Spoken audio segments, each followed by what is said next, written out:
Vice ganda binatikos ng netizen. Nag-trending nga ngayon sa social media ang naging treatment ni Vice Ganda sa mga searchy ng It's Showtime Especially For You segment. Maraming netizens ang nakapansin ng double standard sa naging reaksyon ng mga host, particular na ni Vice, sa dalawang magkahiwalay na insidente ng pagbibeso. Sa unang insidente, bumeso ang isang lalaki sa babaeng searcher. Ang naging reaksyon ng host ay masaya at kinilig pa sila. Walang negatibong komento. Subalit sa pangalawang insidente, ng isang lalaki naman ang nag-a-attempt na bumeso, napahiya ito matapos sitahin ni Vice sa TV. Ayon kay Vice Ganda, pwede daw idemanda ng babae ang lalaki kapag bumeso ito ng walang consent. Agad na kumalat ang issue at umani ng batikos mula sa netizens. Napansin ng mga tao na tila may double standard na naging reaksyon. Kapag gwapo, okay lang, pero kapag hindi, pwedeng mademanda. Naglabas naman ng pahayag sa TikTok ang babaeng searcher at nilinaw na hindi naman siya hinalikan o inagawan ng halik ng lalaki. Nagulat lang daw siya sa pagyakap nito pero walang masamang intensyon. Humingi din siya ng paumanhin kay Axel, ang lalaking sangkot, sa mga pambabash na natanggap nito. Natuwa naman siya sa mga host dahil pinapangalagaan daw siya nito. Eto nga ang naturang video. Hi guys! Ako nga pala si Christine. So, kanina, pagising ko, nakita ko tong video na to. Tapos, nabasa ko sa comments na yung iba, galit. Tapos yung iba naman, naiintindihan talaga na nakikita nila na wala naman talagang ginawang mali si Axel.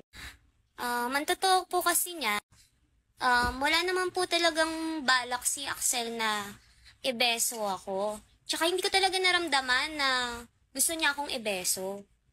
Kasi po ang nangyari, 'di ba, inapiran ko siya.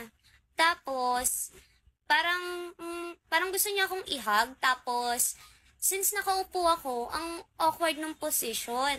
Ang feeling ko kasi na gusto niyang gawin, ihag niya ako, tapos itatap niya yung likod ko. Parang comfort ganun, parang tropa, igaganyan niya. Kaya yun, yumuko siya. Nabanda dito. Kasi, itatap niya nga siguro ako eh.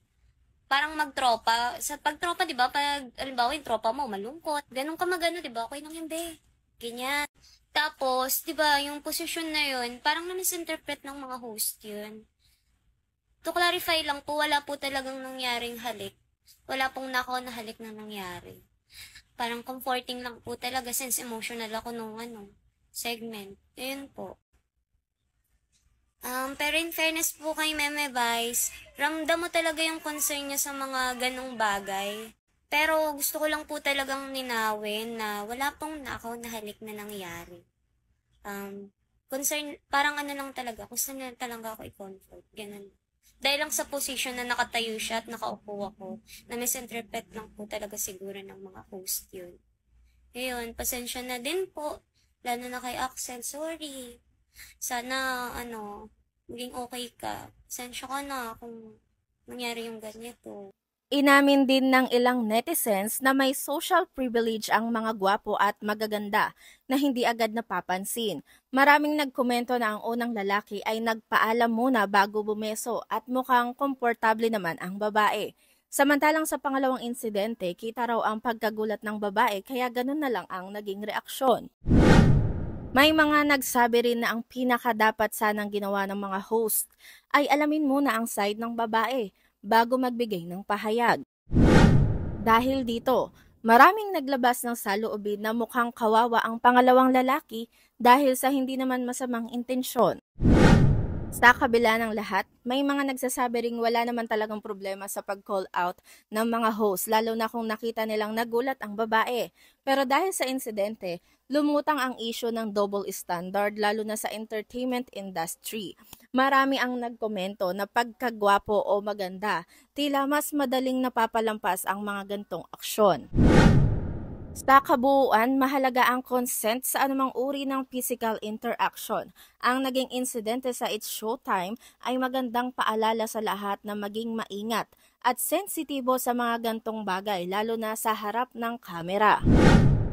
Samantala, Nag-sorry naman dito si Vice Ganda. Ito nga ang kanyang pahayag sa kanyang social media. Sorry na mali ang reaksyon ko. Ang dating kasi sa akin at sa ibang andon na-off si girl na sinunggaban siya ng halik and I thought na she felt violated. Since hindi naman pala, I will apologize to the guy. Yan lamang po ang naging pahayag ni Vice Ganda sa kanyang Instagram.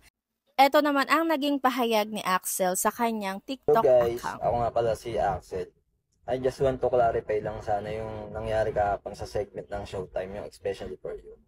Kasi ito yun, yung syempre hindi ako napili. Lalapit na ako kay Christine, syempre si Christine, nakaamba na yung kamay niya na appear. Ginawa ko, nakipag-appear ako sa kanya, tapos hinawakan ko yung kamay niya. Ang bala ko talaga sana ay bro code. Yung bro code na yun, yung shake hand, after na shake hands, yung didikit yung balikat sa balikat, tapos tap sa likod yung kamay. For comfort, ganun. Kung kunyari may kakilala kayo, may kaibigan kayo, ganun. Sa akin, mali ko kasi, hindi ko naman siya kasi kilala. Pero ganun talaga kasi yung parang nakasanayan ko sa amin mga magtutropa. After nun, yung pagkaano ko ng top niya, ang mali lang kasi doon, yung sa angle ng cam. Ang kala kasi, halikan ko siya. Hindi ko intensyong halikan si Christine. Ang gusto ko lang talaga yung bro code. Tapos, syempre hindi siya comfortable sa bangkuan niya nung oras na yun. Kasi mali talaga yung bangko. Kailangan mo talaga yung yumuko para mapalapit sa kanya. Ang ano kasi doon, kala sa angle ng cam, halikan mo siya. Doon, tas nagsigawan sila, may guys, ganyan. Ako na blanco na ako, syempre, tas napatingin ako sa mga audience. Parang feel ko talaga, sobrang napahiya ako kasi madedemanda ako na wala naman akong masamang intention. Tapos ayun, yung feel na gusto kong mag-walk out o kaya umiyak na lang, ganun. Pero hindi ko ginawa. Naging ano pa rin ako, parang matatag pa rin ako sa harap ng camera para kunyari hindi ako nasaktan. Pero deep inside sobrang sakit. Uulitin ko po, hindi ko po talaga hahalikan si Christine ng time na yun. Walang nakawang halikan, naganap, wala po.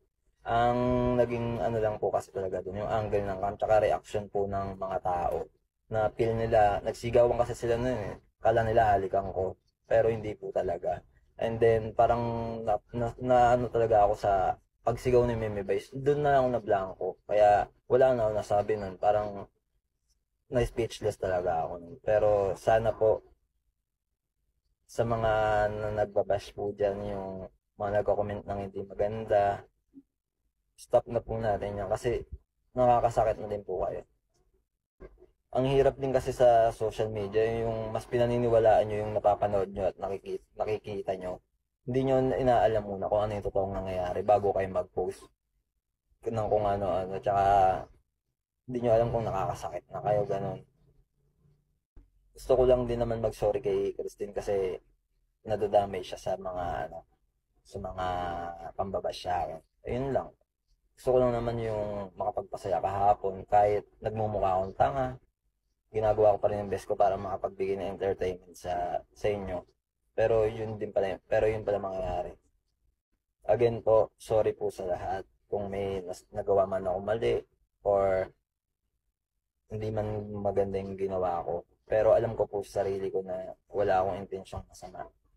Sana po, stop na po natin lahat ng mga ganyan. Sa pagpapakalat ng mga fake tsaka uncut version ng mga videos. Yun lang po. Salamat po.